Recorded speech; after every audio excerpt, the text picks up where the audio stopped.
पिछले अध्याय में हमने देखा कैसे एक पुत्र ने अपने ही घमंडी पिता को भगवान मानने से इनकार कर दिया।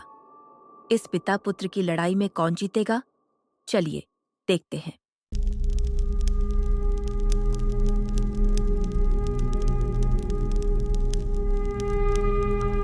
दरबार में सन्नाटा छा गया।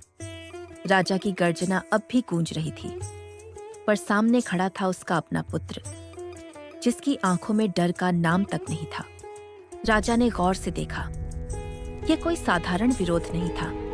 एक बेटा अपने ही पिता को भगवान मानने से इनकार कर रहा था। उस रात महल में दीप जलते रहे, पर एक पिता की आंखों से नींद कोसों दूर थी। पर सुबह होते ही राजा ने अपने भीतर के पिता को दबा दिया और आदेश दिया, उसे पर्वत से नीचे फेंक दो।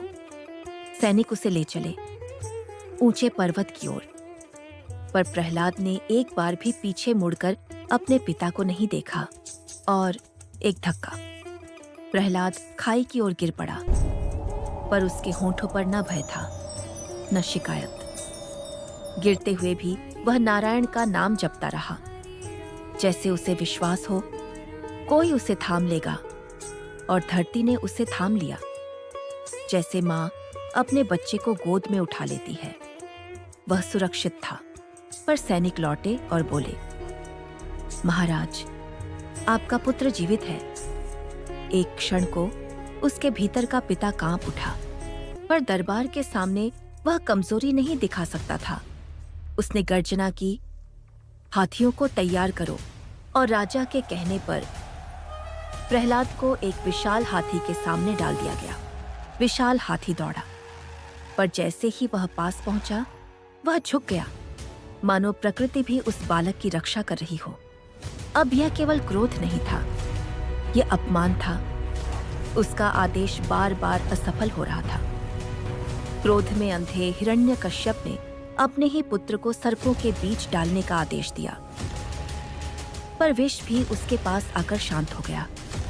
भक्ति के सामने जहर भी हार गया। अब वह समझ नहीं पा रहा था क्यों उसका पुत्र उसकी शक्ति से नहीं डरता, क्यों उसका आदेश निष्फल हो रहा है। उसकी बहन अपने भाई का संघर्ष देख रही थी। राजा और पिता दोनों लड़ रहे थे उसके भीतर। वह बोली, भैया, आप एक राजा हैं, कमजोरी आपको शोभा नहीं देती। राजा ने धीमे स्वर में कहा, वह मेरा पुत्र है। एक क्षण को पिता की आवाज सुनाई दी, पर होलिका बोली, मुझे अग्नि का वरदान है, अग्नि मुझे नहीं जला सकती। आज सब समाप्त हो जाएगा। उसने गहरी सांस ली और अपने भीतर के पिता को फिर से दबा दिया। अब वह केवल राजा था। उसकी आवाज गूंजी, अग्निकुंड तैयार करो। आदेश पूरे महल में फैल गया। महल के बाहर लकड़ियां सजने लगीं। हर लकड़ी के साथ उसका हृदय और कठोर होता गया। दूर खड़ा पुत्र सब देख रहा था, न शिकायत, न भय, सिर्फ अपने पिता के लिए मौन प्रार्थना।